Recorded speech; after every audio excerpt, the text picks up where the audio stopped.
Lope de Vega was one of the most prolific playwrights of Spain in the late Renaissance era, the so-called Spanish Golden Age, the Siglo de Oro. By his estimate, he wrote something like 1,500 plays. Most scholars say he's padding that considerably, but he certainly jammed out hundreds of plays in his lifetime, in addition to a considerable number of poems. He wrote a lot of sonnets, the great medium of Renaissance Europe, and a number of other writing. A very active artist. He was a contemporary of Shakespeare, just a little bit up the road in England, up the road and across the channel. And their work is interesting in its formal differences, but similar in a lot of regards to theme, to the way they go about things. And like a lot of playwrights of Shakespeare's era, Lope de Vega would, while having passionate fans, especially he's a huge figure in Spain, he would have a lot more fans around the world if he and many of his contemporaries weren't sitting in the shadow of old Bill Shakespeare over in the Globe. This is the accident of history. Too bad. Fuenteovejuna comes, I think, in the around 1614, somewhere in there. Scholars are a little bit uncertain about a lot of dating from there. So at that stage, Shakespeare was largely retiring, but Lope de Vega was still relatively strong, and he would live for another like 20 years after that, whereas Shakespeare was going to be dead in, I think, 1616. Fuenteovejuna is it trades on an historical event. The plot is largely lifted from history. This was a common practice. You can rely on your audience knowing an awful lot about the intricacies of the backstory and the characters and all this. And, who really needs to go around and figure out what characters in a new story would do. The emphasis on originality is really a very modern concern. Shakespeare wrote dozens of plays and had, I believe, exactly one of them was a plot of his own invention. And that he largely cobbled together from other classical and Renaissance sources. So originality was not really a thing. And in this case, we have an event from roughly 150 years earlier, a little bit less, at the beginning of the Spanish Golden Age.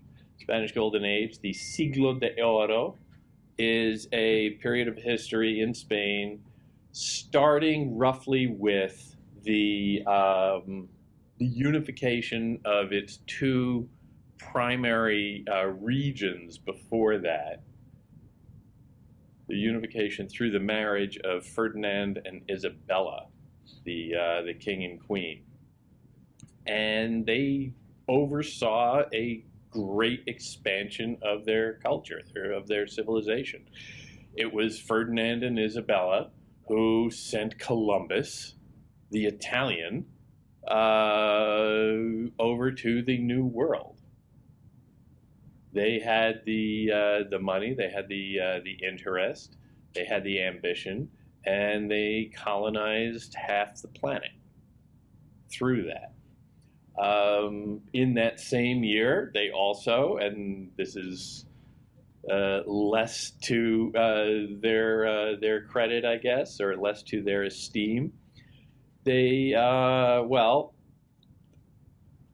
they completed a reconquiste, a reconquering. I'm not going to try and fumble my way through the Spanish. A reconquering of Spain proper by expelling the previous by the previous rulers. For centuries, the Spain had been, or at least roughly half of Spain, and the influence pushed even further north, had been under Muslim rule. Islam had, and we saw this in a lot of the poetry from the medieval era, the late medieval era. Islam and Islamic rulers had taken over parts of Spain. They set up in southern Spain largely, Granada, Cordoba, and they instituted a kind of Islamic culture infused with Spanish culture and developing ideas of European culture. But Ferdinand and Isabella, having, the Moors, as they were known, were largely defeated already, but Ferdinand and Isabella said they all have to convert or get out. And they expelled Muslims from Spain. They did the same thing to the Jews. Anybody who was not a practicing, sworn, loyal, faithful Catholic was kicked out. Slightly more unsavory aspect of their resume. But that was also in the big year 1492. So that was a dramatic consolidation of power, of authority within Spain. Before, Ferdinand and Isabella had been heads of the two different primary kingdoms within Spain. When they married and they brought those two kingdoms together, they created the nation of Spain. Now there was a nation. Before then, it was just a group of principalities. They formed a nation out of that. And then through that, over the next 100 years, they used that to as a foundation for taking over a good chunk of the world. And the number of Spanish speakers today really attest to that.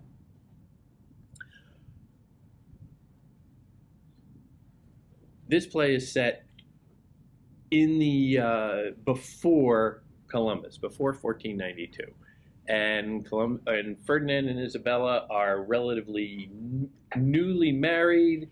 They are relatively young. They are in this place where they are about to start consolidating into a nation, but they're still a little vulnerable. In any revolution, there are always holdouts. There are always issues with people who had it better off the old way. And what do you do with that? In this case, again, this event that happened in, I think it's, I forget, like about 15 years before then, maybe like late 1460s or something like that. There was essentially a rebellion. There was a threat of invasion by Portugal, which is, of course, clinging to the coast of Spain. And certain forces certain forces were aligning themselves within Spain with the Portuguese to come in, challenge Ferdinand and Isabella, and establish a new rule where the people who challenged Isabella and Ferdinand would then, of course, be in charge of things in a much better way. This is all history. This is all fact. And the challenge of it for a playwright is to take what is known by everybody and make it a little interesting, give them some value added. If everybody knows the facts, and this is, you know, all fairly common knowledge, the outline of this event in history, the rebellion, the standing up, the small village that stood up to torture out of loyalty to the king and queen, that is quickly folk legend. Lope de Vega knew that everybody in his audience would have heard of this at one point. It's a great story. What do you do with it? It's there that the art begins. The actual plot is simple. A couple of minor aristocrats are petty tyrants lording their authority over the good common folk of this little village while plotting against the king and queen. The village fights back. They kill the petty tyrant, and the king and queen forgive them. Because under duress, under torture even, when asked who led this rebellion, who killed the petty tyrant that no one liked anybody anyway, they all said it was the town itself. We all did it. Nobody cracked. Nobody squealed. They all accepted responsibility, accepted the punishment, the torture of that responsibility, rather than singling out individual perpetrators. Fuenteovejuna did it, is all they responded when asked. That's the story. The little choices along the way in expressing that story, in communicating that story, that's what Lope de Vega does. That's the value added. That's the art that he brings to it. And that's where he can use these events to not just play out a nice little history play, but to create something new, to create something that convinces us of the significance of the event, that opens up our minds to some of the meanings of that event and similar events, or even non-events, just similar ways of looking at the world. That's where the real value is. You can read this stuff for the plot, but I gave you the plot in around 30 seconds flat. It's not that great. It's not that thrilling. Oh, wow, that happened. That's interesting. What else is on? But seeing the little choices made along the way, in the staging of this little drama, that's where it starts to take on meaning. Now, you got to imagine in any play the circumstances. And in the early 1600s, not a lot of special effects. Not a lot of Broadway magic happening here. Very few lights. Hint, there's one, and it's in the sky. Very little stagecraft itself. You're going to have a bare stage. Maybe not even a stage, but just a patch of land that you can walk around on in front of people. And you have to make it all happen with the words. Maybe you'll have some costumes, maybe you'll have some props, but it's all happening with the words. So, when you're sitting there in the audience, and, you know, it's time. What do they put out there? What do you do? How do you make sense of this? What the hell is going on? Do you ever start watching a movie and go, huh? What the hell is going on? Who is that guy? Why is he there? Who is that? There's always that one person in a movie theater who says that out loud, like anybody would have the answer. Huh? My wife does that. She can't wait 5 minutes to be told.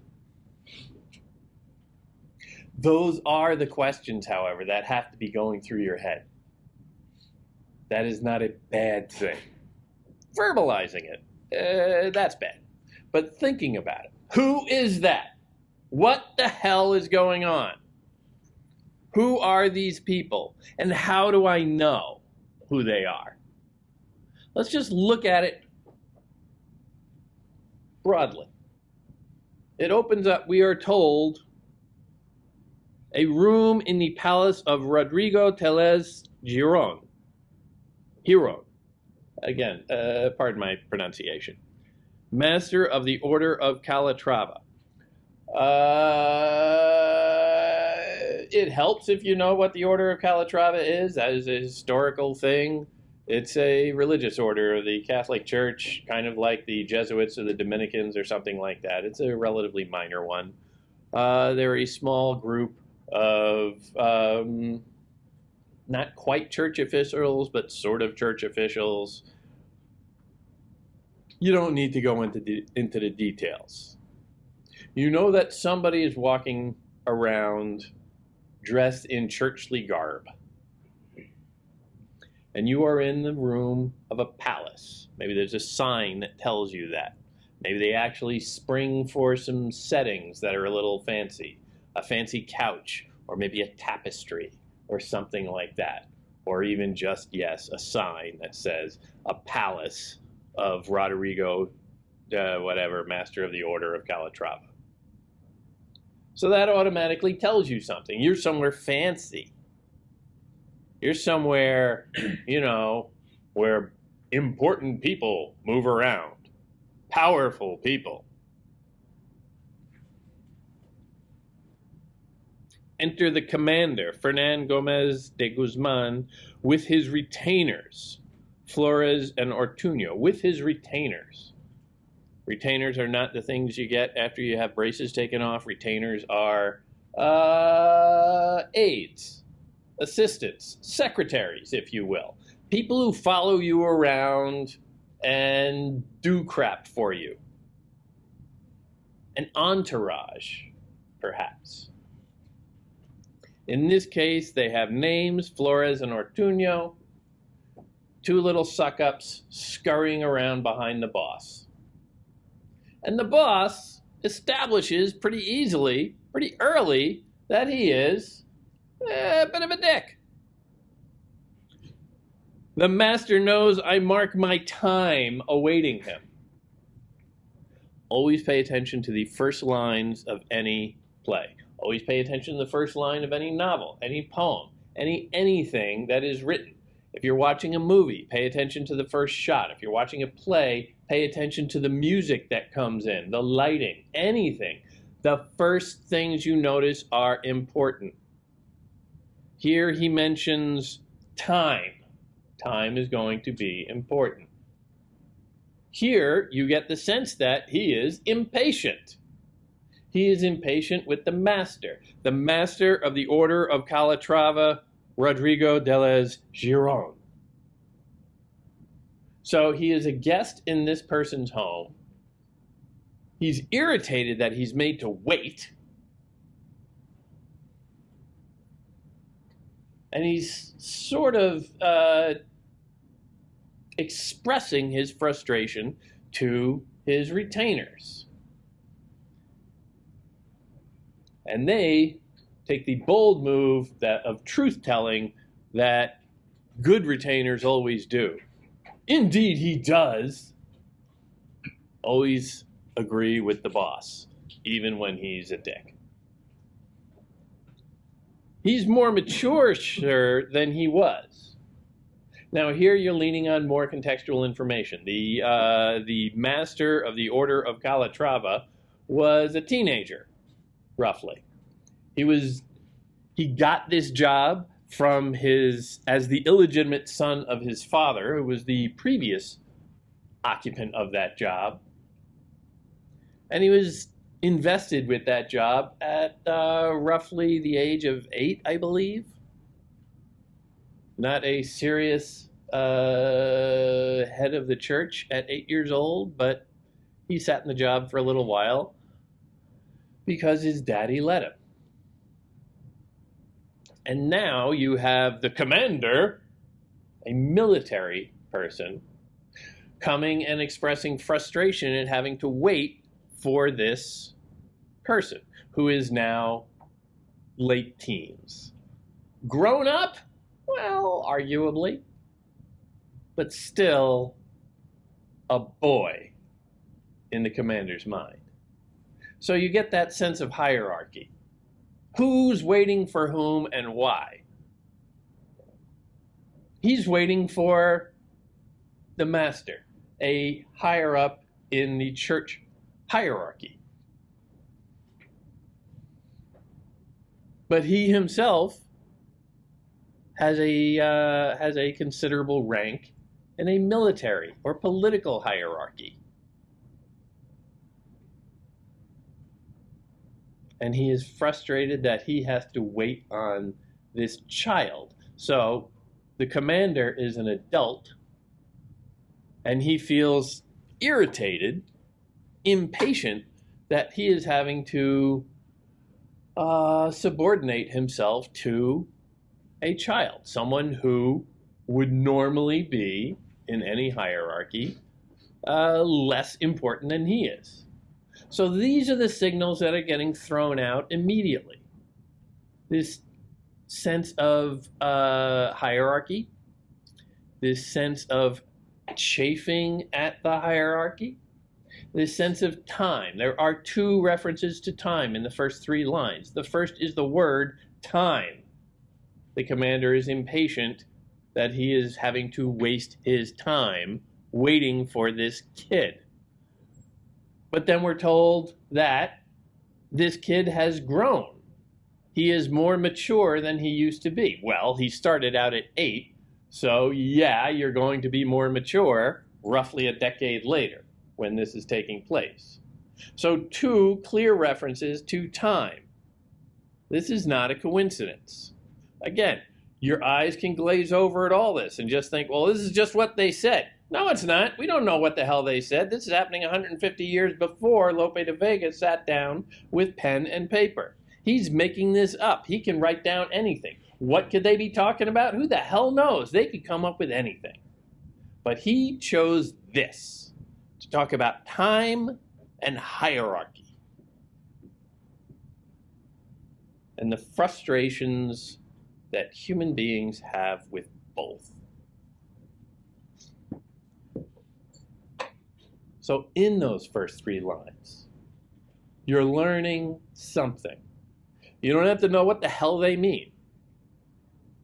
It's very easy to get scared. Well, I don't know what any of that means. No, sit there and just tuck it away. Stick it in the back of your head. If you own the book, underline it. Star it. Write something down. Important, underline. But then move on. don't get lost on the details just yet. Note them as they go along. And you get this little meeting of these two important people, both pretty full of themselves, both clearly a little insubordinate to anybody over them. In this case, the king and queen. And they're both participating in this minor rebellion. And here they are essentially striking an alliance. All of the rest, you can go into a number of different ways, but you are also free to just dispel with it and say, well, okay, this is just a lot of posturing. We get the idea. They're both kind of arrogant. They're both jerks in one way or another. And they want to break away from the king and queen and establish their own little kingdom where they would be higher up on the hierarchy than they are now.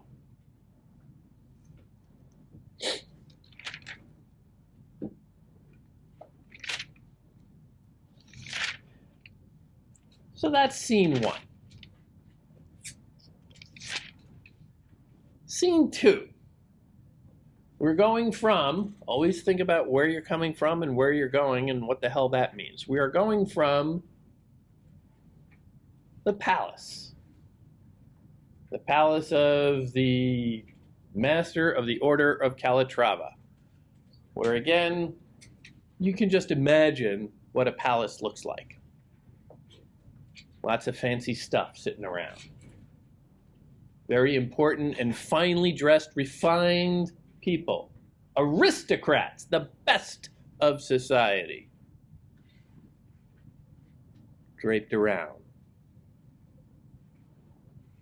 The top people, the master and the commander, have their retainers, have their assistants scurrying around them, indicating visually how important they are. And then we change to a new scene. And where is this scene?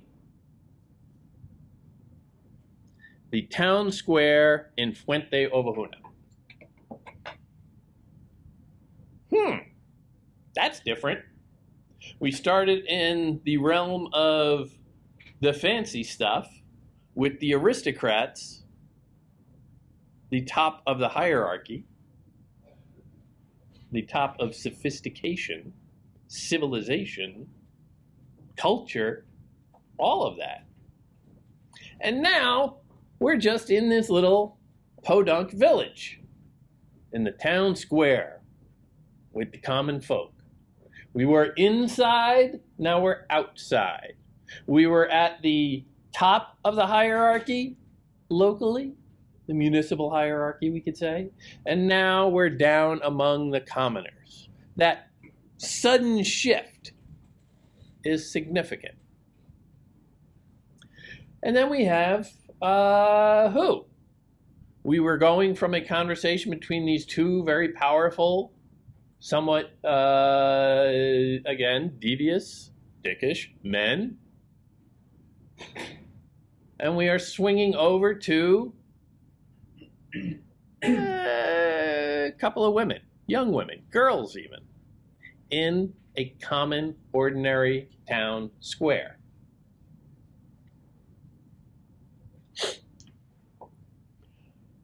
And they're just having a nice little chat. They're talking like any two girls, young women, would talk. They talk in their own way, too. The conversation is between a woman named Pasquala and another woman named Laurencia. And Laurencia establishes herself pretty early with having some ideas. She is talking smack about Fernan, the same guy that we just saw being so impatient, the commander. And she is sort of putting him down, saying, yeah, he's been kind of after me for a while, but, he's just not okay. So this is a perspective on him that is different. We have been told through all these visual clues, all these dramatic clues, that he is a very important person, and we should be awed, or at least fearful of him. But now she's just talking about him like he's just your average jerk who comes to town and, he's all full of himself and, oh, God. I just don't like him as a person. He's got all the trappings of power, all the appearance of power, all the symbols and signs of power, but he's a jerk. And that's what she responds to. And look at the way she talks. Again, the fact that they talk is just natural. They're going to have a conversation. This is a play. But how? What words does she use? How do those words create meaning? Look at this speech on the bottom of page, well, it begins on the bottom of page 596. You get a fairly long couple of speeches, one by Laurentia and then another by Pasquale. Now, when somebody gets a long speech, generally that means they're somebody. In a movie, if somebody walks by in the background, says nothing, and disappears 3 seconds later, they don't even get a credit in the movie. But if somebody has a word to say, their name goes in the credits. And if somebody gets a speech, well, that means you're really significant. This is how we signal in time spent on a character. Here, these two characters, ordinary women, girls even, young women, girls, I'm going to use those terms interchangeably, are talking. And we were just in with this, intense, portentous political scheming of these two powerful men, even though one of them was just a teenager. And now we're getting an equal treatment in length and focus on these girls. So just the length of what they're saying is significant. You don't have to understand what they're saying. If you were to go see this in the original, and you can Google videotape productions of this play in Spanish and watch it, and you won't necessarily have to understand the Spanish to be able to understand that, oh, okay, this is an important character because I'm sitting there watching her deliver this speech. But also look at the words, not just the form, the length of what she's saying, but the words she is using. They're talking about, they're talking about Fernan and his ambitions, romantic and otherwise. And Laurentia dispenses with him. Just, he's not really that interested in me, other than for one thing, perhaps. She says, the meat on this young chick he'd woo is still too tough to grace his dish. I mean, good Lord, Pasquale, look, you know how much I'd rather take a slice of ham when I awoke and place it on the fire to cook than eat it with a hunk of bread I baked and kneaded by myself, with wine pinched off my mother's shelf from jugs that tightly store her red. And how much happier I'd be at noon to watch beef frolicking with heads of cabbage, rollicking in frothy pots of harmony. Or when I come home peeved and tired to marry eggplant in full bloom with bacon, there's no rasher groom for just the pick-me-up required. Then, later, for some toothsome snacks to hold me till our supper's served, I'd pick grapes off my vines, preserved by God alone from hail attacks for dinner. I would eat the lot of spicy, peppered meat and oil, then go to bed content with toil, and give thanks with a lead us not into temptation of sheer praise. Huh? What? She's talking about food? I don't get it. Why is she talking about food? Why? What the hell is she saying? Why is she saying it this way? What are we learning about her character? What sort of food is she talking about here? Well, a slice of ham, a hunk of bread, beef with cabbage in frothy pots, boiling beef and cabbage. This is all fairly simple food. Common food. Food for peasants, quite frankly. But she seems to really like it. She seems quite content with it. Now, she's saying that this is the sort of stuff that Fernand, with all of his hoity-toity ways, doesn't like.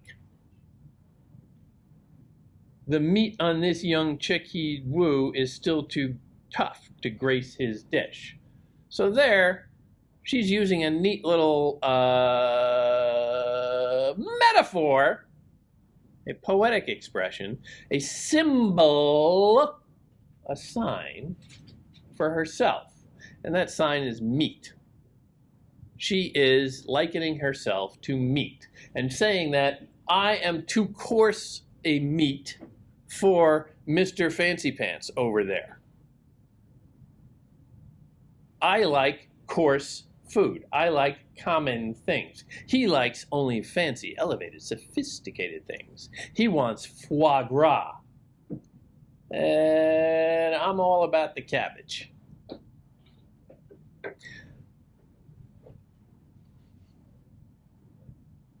One word on meat also.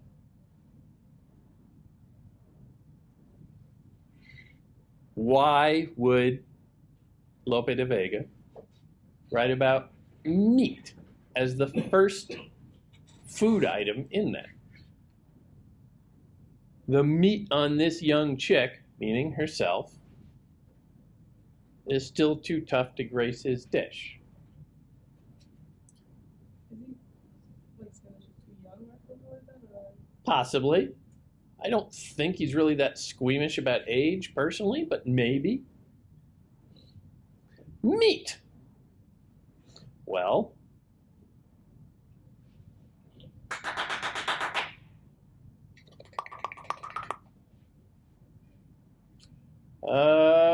what is the human body once you strip out all the bones?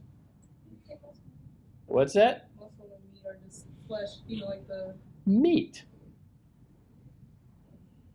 We are meat. Strip out all of the other stuff, all the ambitions of my noble bearing, my God-given intelligence, my quirky little sense of humor. Strip all that out. Meat. It's all the same to the dog after you die. So, right out of the box, again, beginnings and endings. This is the first big speech that we're getting from her here, is likening herself to meat, to something stripped of all abstractions, stripped of all essences, just the physical reality of flesh. And she's going to be playing with that throughout the play, trying to figure out, well, is there more to humanity than just being meat? But here she's starting from this position. But also, I will point out, I don't know about you, but when I read that speech, I kind of really want some boiled beef and cabbage. And, you know, I don't even really like boiled beef and cabbage, but the way she's talking about it makes it sound good. She's appealing to something very simple, very common. We can all respond to that. And the play is doing that, knowing full well that everybody in the audience, when she starts talking about the slice of ham and I awake and place it on the fire, everybody in that audience is going to start thinking about the smell of ham roasting on a fire. They go, ooh, that's making me a little hungry. She's taking great joy from this. And everybody in the theater is experiencing that joy, saying, yeah, that sounds good. You can smell it, practically. She is appealing to something common and human in all of us, arguably also something animalistic. We are all basically animals on a stripped down level. But we share that and we take joy in that. There are things about that that we all have in common. I'm sure Fernet and even the master enjoy food. Maybe different food. Maybe they eat it in a little bit more refined way. You know, those fancy pants with forks and all. But still, they enjoy food. This is universal. This is common. These are all ideas that are being tossed out early in the play to try and get you thinking about them. They're not just incidentals that, well, all right, I'm just scanning through this and I don't see anybody doing anything. I'm waiting for somebody to do something so that I know that the plot is happening and I can follow along. Oh, okay, this guy comes in and he's going to start a fight. That I understand. And everything before that was just killing time for that. Well, no.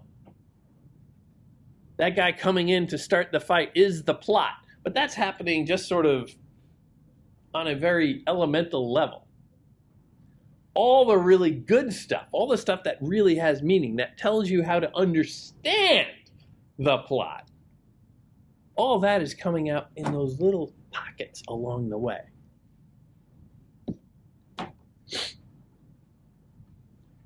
When the rest of the peasant cast come in, we get kind of a fun little scene. Again, not a lot happening with the plot, but you just have to ask yourself, well, what is happening? All these colorful, lively characters come in. You're in the town square. People are going to be walking around. And it's a small town, so you're going to bump into people you know. The people who come up are your friends, largely. And that's what's happening.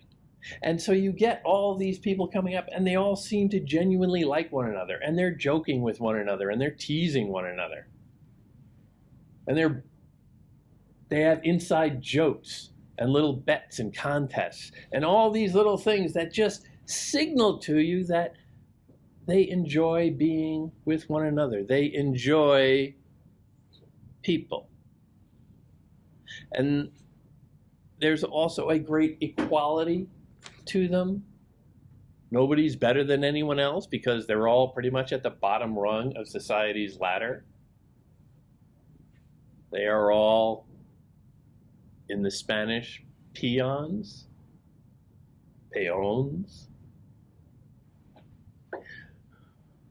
but they enjoy their humanity. They take pleasure in being human beings with one another. Not the abstract stuff about power that the master and the commander were scheming about earlier.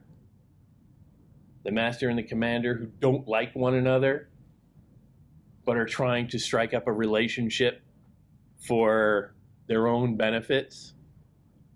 And they're surrounded by a couple of underlings who clearly hate them. These people all like one another. And as you're watching them, again, imagine watching them. And they're fun. And they're lively. And you feel good with them, surrounded by fellowship. That has meaning. The contrast between the palace, where everybody was very serious and talking about power and abstract crap, and now this, where there's a lot of people. They're all very lively characters, all very different in their own little ways, lots of different characteristics. They enjoy being with one another. They're having fun. They are entertaining to themselves and to us, creating a joy in being together that is human. And making that example that their simple, unadorned humanity is as important, if not more so, than all of the stuff that the other two were talking about. Humanism, human beings are just as important as the abstract ideas about power, ideas about hierarchy, ideas about honor that the other two were so consumed with. One of the more memorable guys who gets a lot of the longer speeches in this is Frondoso, who it quickly becomes apparent he's a small town common kid who is moving in on Laurencia, and he is wooing her in all the familiar small town ways. That is just charming. Says, well, just keeping with the latest style. These days, a college boy goes by professor. One-eyed means you're blind. The cross-eyed squint, lame or inclined. And now a spendthrift's a good guy. The dumbest person is called bright. The none too brave are placable. No one has thick lips. Lips are full. And beady eyes are piercing, right? And he has this long laundry list of euphemisms, of colorful little language tricks that don't really mean anything. Is he a common, uneducated clod of the countryside? Yeah. Is he dumb? No. Language is just a sign. It's a sign that we all agree means something. He's not going off into long disquisitions of philosophical beliefs. He's not doing a real study of it in academic terms. But he is showing a good common folk wisdom about the awareness of there being a difference between reality and the ideal behind it. He's a fairly conventional figure of theater of the time. Again, the obvious comparison is Shakespeare. The excessive verbal runs that he has here are very much like Hamlet, especially early in the play Hamlet. I can think also of his role of being the clever lover, being very much like, to a degree, Romeo, but also more Mercutio in Romeo and Juliet, Orsino in Twelfth Night, Benedict in Much Ado About Nothing. These very verbal figures who are clearly signaled as the romantic leads here. And after we have been shown that Laurentia is so clever and verbal herself, by him demonstrating great verbosity and intelligence in that sphere, we are being told that, oh, that is a natural match. Roughly the same age, same small town, everybody likes them, and they are essentially similar. They have a lot in common. So here the play is telling you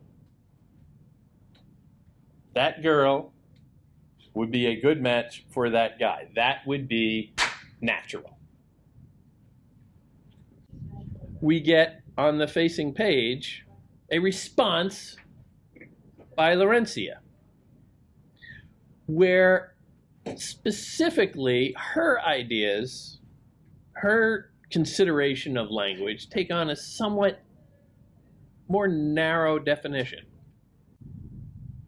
Laurentia says, well, that may pass for courtesy, Frondoso, with the city folk, sophisticates. But I've heard other people cloak their thoughts in language that strikes me as far more coarse in every phrase they use and every cutting word. Frondoso, give us a taste of what you've heard. So here they're kind of jousting with one another. Thrust and parry. Flirting, perhaps, but also, that kind of playful argument. All right, all right. Yeah, I let you go on. You made some points, but here, let me one up you. Laurentia, it's just the opposite of praise. You're tiresome if you're serious, and brazen if you look well-heeled. You're somber if you're even-keeled, and spiteful if you're virtuous. Give counsel and you interfere. You lavish when you freely give. Love justice and you're punitive. Show mercy and be inaustere. The steadfast now are dull as sin. Politeness is sheer flattery, sweet charity, hypocrisy, and Christian faith the sure way in. She's talking about limitations, about how all these terms are insults in one way or the other. They are a sober perspective.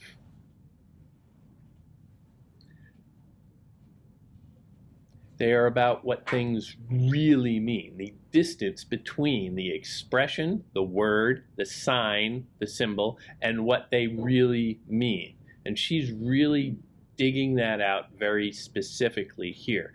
It is this perspective on the limitation of what you can be. Because you might think you're one thing, but other people will judge you to be something quite less or something quite different. But you have no power to crack out of that. You are limited. Here, Shakespearean analogs for this type, I would say Juliet, who is way smarter than Romeo, Beatrice from Much Ado, Viola from Twelfth Night, these characters who are very aware and very sober and saying, all right, pal, you're just getting carried away.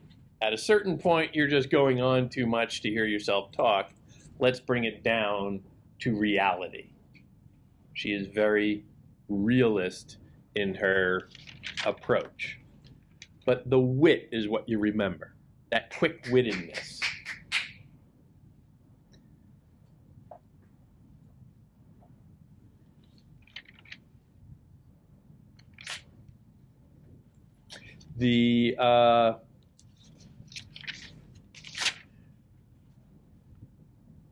Again, characters come in, they go out, the plot advances. I don't really care about the plot. The commander is a tyrant. The tyrant is lording his power, his hierarchy, his authority over these poor folk, and being especially difficult, let's say, with the young women. He has taken to, well, raping them at his discretion. Sometimes claiming tradition, the tradition of droit de seigneur in French, prima noctis in Latin, where the local aristocrat would have the right to have sex with any young bride, let's say on her wedding night, before her new husband. A very ancient practice that I think we can all agree does not make you very many friends if you are enforcing it. And this is, again, part of the historical truth of this incident. But the signal is being sent about how this honorable, powerful person, wearing all the trappings of dignity and hierarchy and aristocracy, is awful, horrible, animalistic, giving in to simple lusts. And they hate him for it.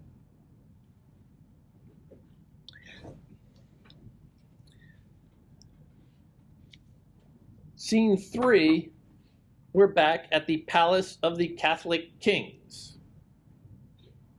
That just means the Catholic king and queen, essentially, Ferdinand and Isabella. So, again, think about locations. We started in a palace. Then we went to a town square in the countryside, in this village. Now we're back at a palace, but not just any palace, the palace of Ferdinand and Isabella, a more fancy, a more aristocratic, a more royal, regal, imposing palace than the one we started with. And does anyone happen to remember where scene 4 is set?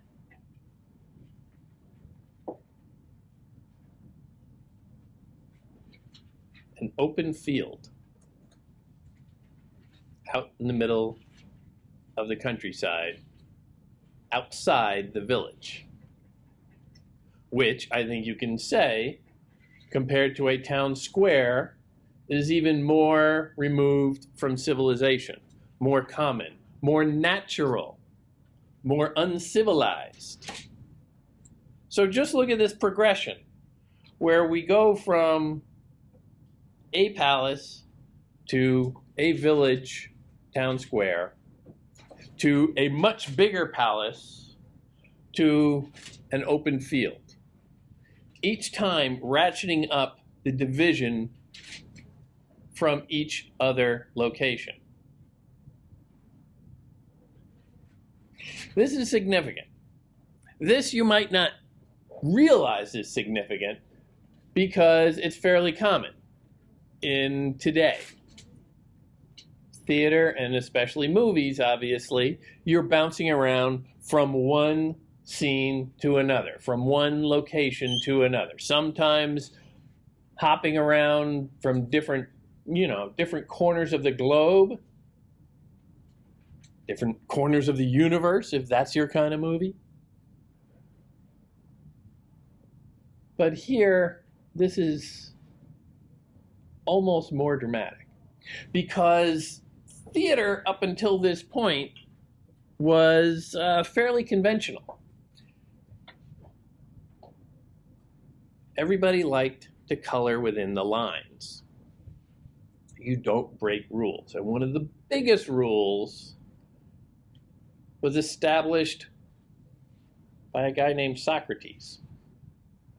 Not Socrates, Aristotle. Sorry. Aristotle's work called the Poetics. Aristotle was a Greek philosopher of the 3rd or 4th century BCE. He wrote a book called the Poetics, rather, and he talked about how plays work, theater works, drama works, and he set out some rules, some basics. All plots have a beginning, middle, and an end. Might seem obvious to you and me, but nobody had really said it before, and he identified the characteristics of each. And he set out some rules for what makes a good drama. And mostly, well, the ones that are significant here are rules about unity. Unity of time, unity of place,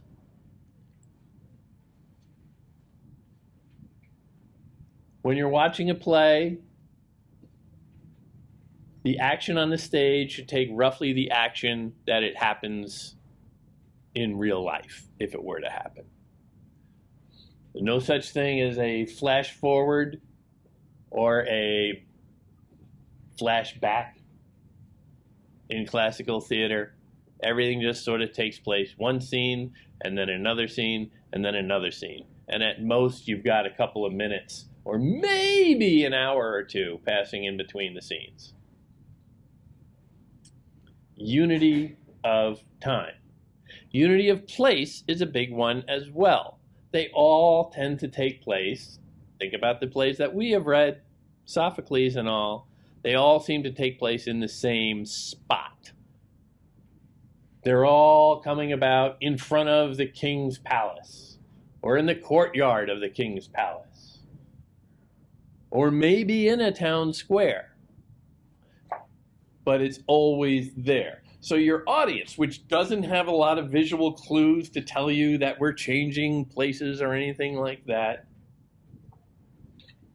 your audience is always very well situated, know exactly where they are, what's going on, at what time, in what place. Lope de Vega says, you know what, that's a great rule, but I'm going to ignore it. Screw that! I'm going to change things. I don't have to listen to what Aristotle said. He has been dead for 1,800 years or so now.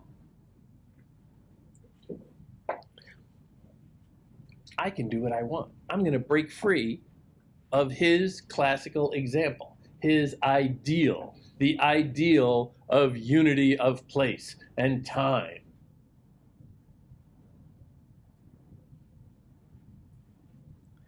And so you get him switching back and forth.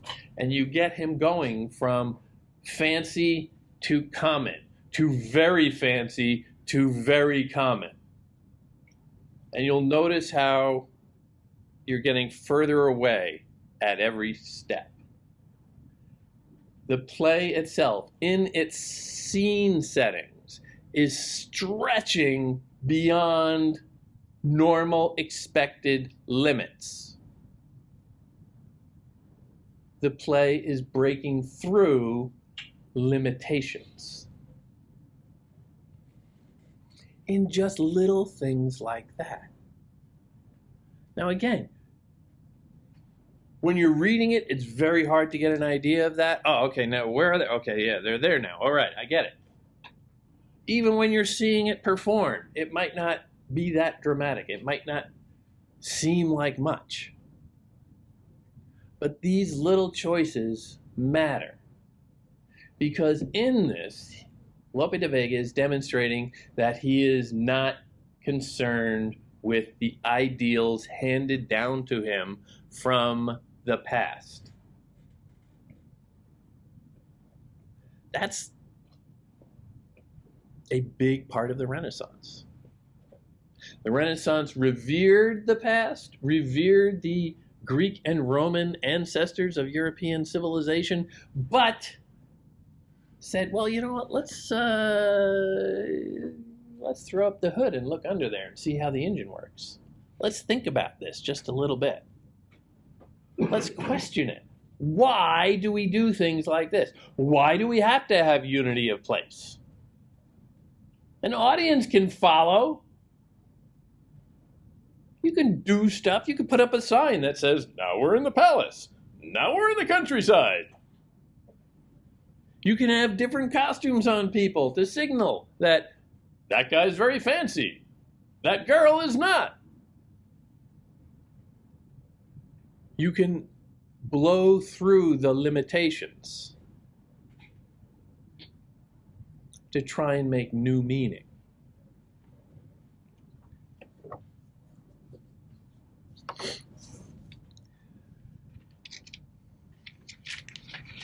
King Ferdinand and Isabella come across as enlightened monarchs, good leaders, concerned with their people, concerned with their new nation. There's really not all that much that's interesting going on there. It is very plotty. They're aware of Portugal. They're aware of these little pockets of resistance throughout the countryside, and they're trying to deal with it one at a time.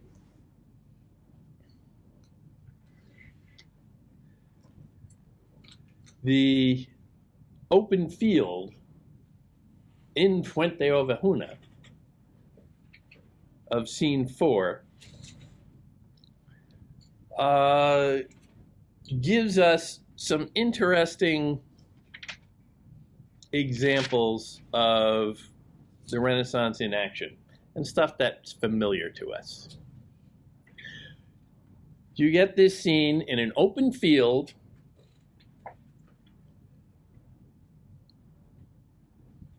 with Laurentia and Frondoso.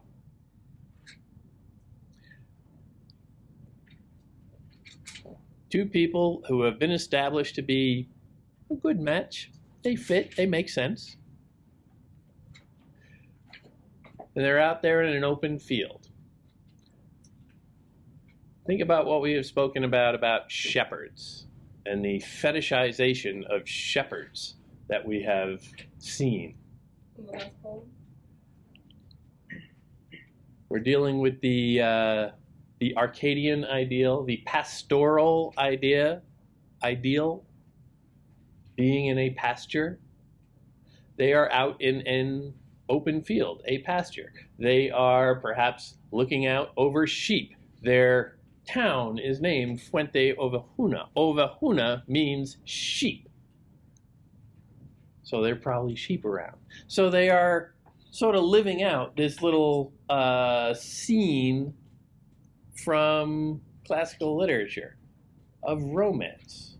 The romance of common people in a natural setting,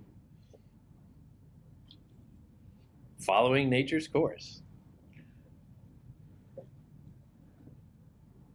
And it's so disarming because, again, we're coming from the king and queen of the nation. And as you're watching that scene, you can imagine everybody in the audience sitting up very straight. Is that the real king and queen? I don't know. Kind of looks like them. Let's just be still and make sure. But then these two girls come out, or Laurentia and Frondoso, the girl and the boy come out. And Laurentia is talking about those heady ideals of statecraft, like the king and queen, what is she talking about? Laundry. I had to leave the wash half wet, Frondoso, just to keep the town from gossiping. She's concerned with laundry.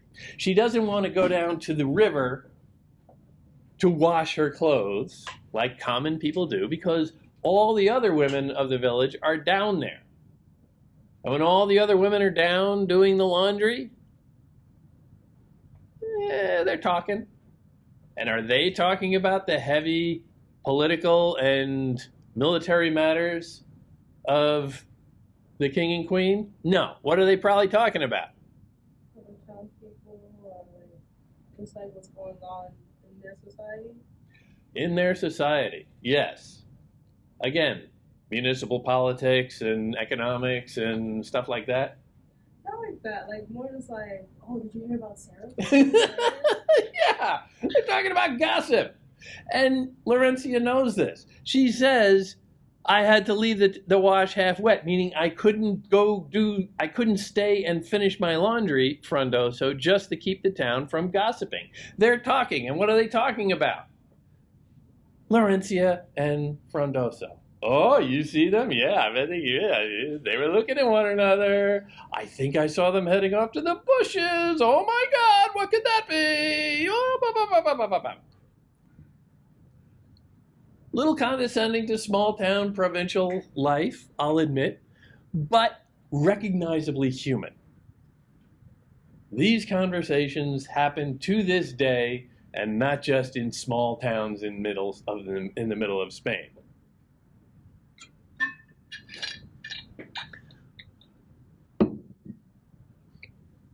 The villagers are whispering about how you persist. They know I've caught your eye as you have mine, and keep their eyes now on us both. She's feeling the pinch of judgment. Everybody's sort of looking at us. Let's just be cool. Let's not do anything. Otherwise, they're just gonna get going, and I won't hear the end of it.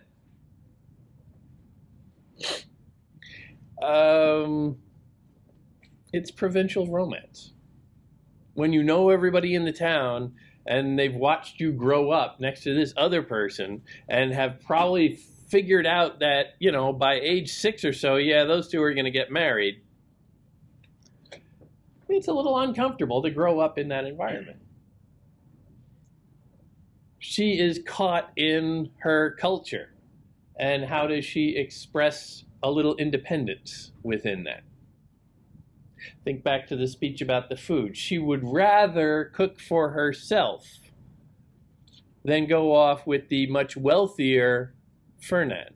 She would rather do it herself. She wants independence as a woman. And here she is trying to crack out of the provincialism of everybody's auntie yakking about her behind her back. She is trying to be independent of her culture, kind of like the playwright Lope de Vega is trying to be independent of his culture too. Lope de Vega did not want to be limited by the rules of playwriting of his day. Laurencia does not want to be limited by the rules of romance of her day. Neat little parallelism there. One thing is kind of like the other. You don't think that could be intentional, do you? Frondoso is a familiar type as well.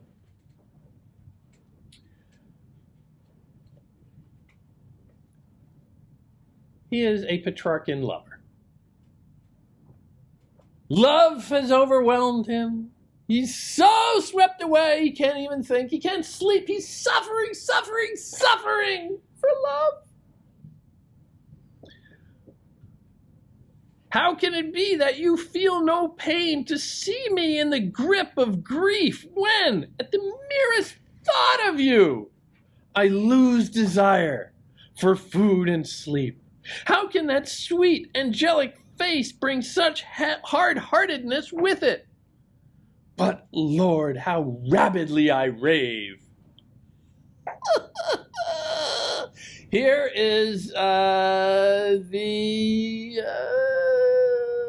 the common lover getting a little carried away. This is the emotional lover who is just so enthusiastic, so caught up in the idea of love.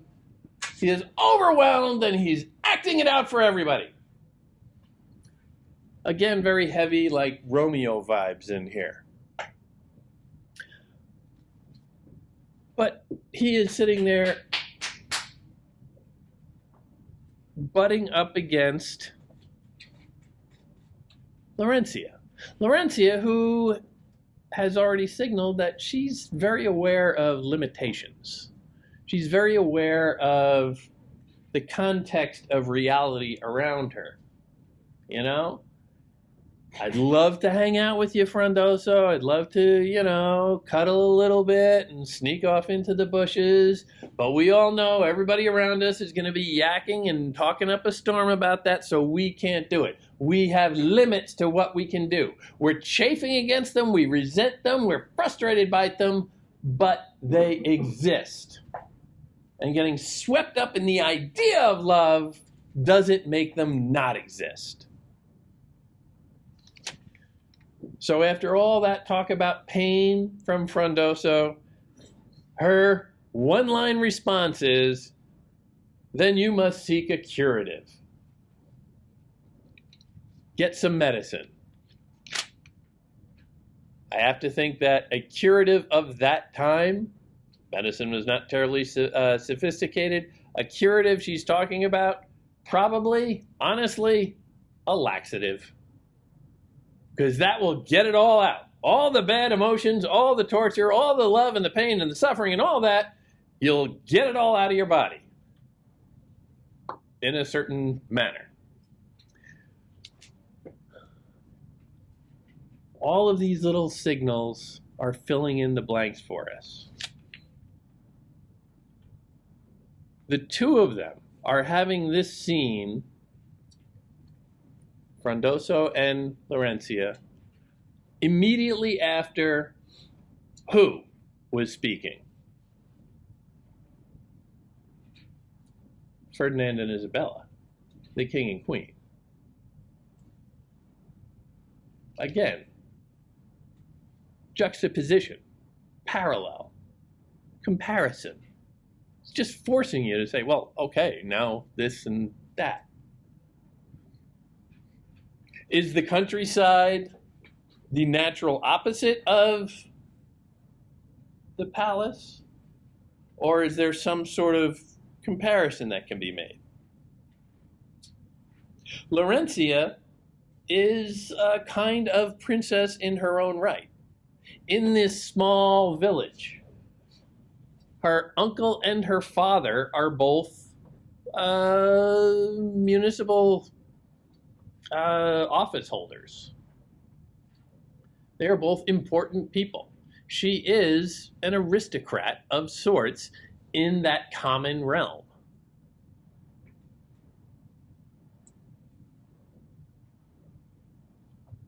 She and Frondoso have this relationship that is really quite remarkable to see them as equals. Ferdinand and Isabella are really quite remarkable in their relationship, again portrayed largely as equals. It would be very easy to just say, well, the king is the only one who really matters, and we don't want to pay an actress to come on and play the queen, so let's just, you know, we can talk about her and maybe have her come on and wave at some point, but we don't really need to spend any time with it, because we know the men are calling the shots. But no, we're given this long scene, not too long, but this significant scene of the two of them showing kind of equal level of intelligence, equal level of political awareness, equal consciousness of the threats against them and the strategies they probably need to employ to defend themselves against those threats. So they are being held up as an example of a kind of ideal relationship in one setting, and then in the other setting, the same thing. Is that an equivalence? Is that a comparison? Is that a mockery? You can argue it any number of ways. The commander comes in, talks about his sexual conquests, always a way to impress the ladies. Laurentia, having, said repeatedly that Fernand is not her cup of tea, also shows a little bit of an edge here, I would say. The commander, and this is bottom of my page 610, asked, did not Pedro Redondo's wife Sebastiano gladly yield? And young Martin del Pozo's too, although the latter's wedding seal had scarcely dried, our happy tryst but 2 days after she was wed. He's bragging about sleeping with a newlywed. Again, sleeping is a euphemism, but here he's suggesting that it was entirely consensual, and in fact a sign that he is more man or better than the husbands. He always thinks in hierarchies. He's better than the husbands. They didn't like the husbands as much as they liked him, and so he got the num-nums. Laurencia's response, troubling little issue here. These women, sir, could by that time claim much experience with men, as that same road you took to them had been well traveled for years by all the lads with whom they'd lain. She's slut-shaming these women. Oh, you got those two? They're just a couple of whores. Big accomplishment on your part. But think about that. I use the term slut-shaming very deliberately there. Is this a positive viewpoint of her? Well, it's showing her to be morally upstanding, perhaps more so than these other women who slept with Fernand after their weddings. But we don't really know any context here. We don't really know anything about these women except what we're learning from these two characters. Were they raped? Maybe. The characterization of willingness is coming from Fernand, who, let's face it, has questionable standing in terms of the truth. But Laurencia buys right into it. And she shows the same kind of provincial moralism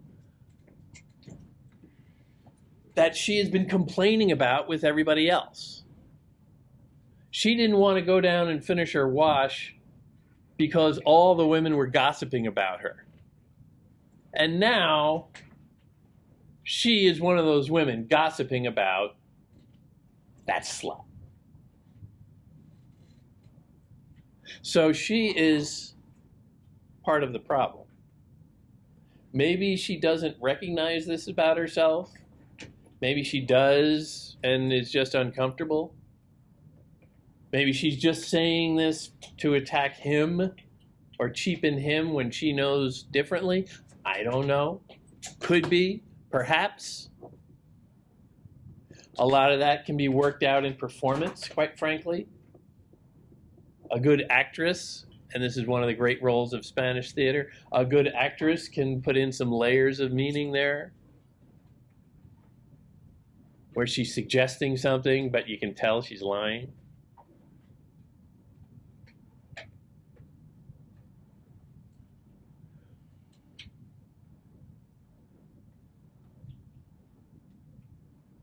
That uncertainty of position for Laurentia, I think, is the important takeaway from this scene. Yes, Fernand tries to attack her. Yes, Frondoso defends her. Yes, Frondoso and Fernand face off, and they have this little talk about honor comparatively. And a lot of that is just plot. And again, plot doesn't really interest me. But the little details that sneak out do. The fact that the commander cites, "As a nobleman, I break chivalric code to challenge you." He's always thinking in terms of his hierarchy.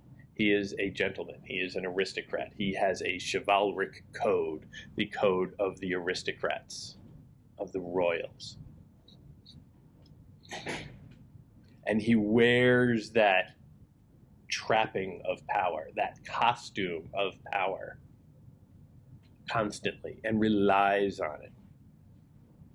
Because that's all he wants people to see and be fearful of, so that they don't see the hideous human being that he is underneath.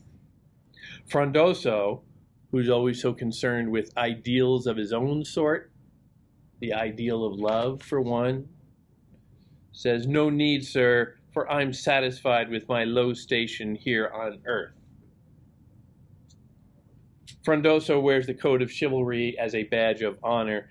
Frondoso wears his humility as a kind of honor. I might be poor, but I have honor.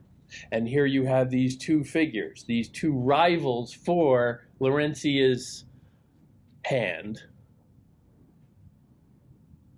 facing off against one another. Again, the parallelism, the opposition, the contrast between them. Are they equivalent? Are they divergent? Is one all good and the other all bad? All of these questions are being tossed out to you to consider.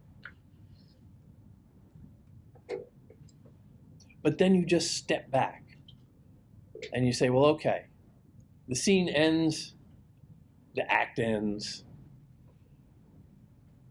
but think in terms of comparisons.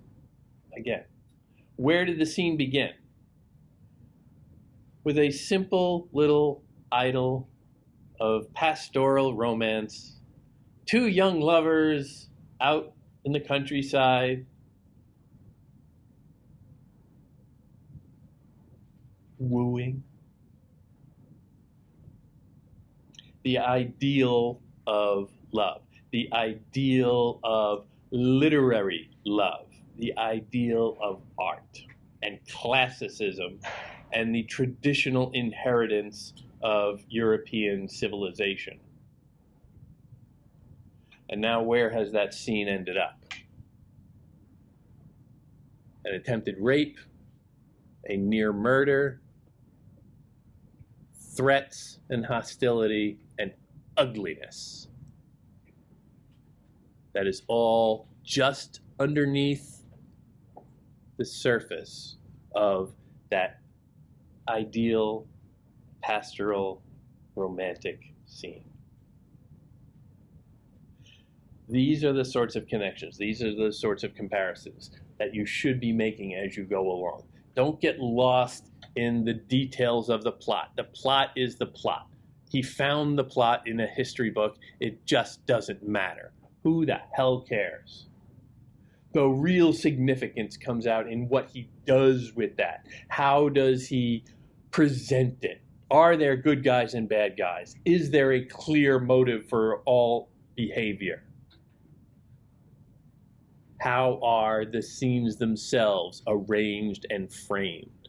All of these are deliberate decisions on the artist's part.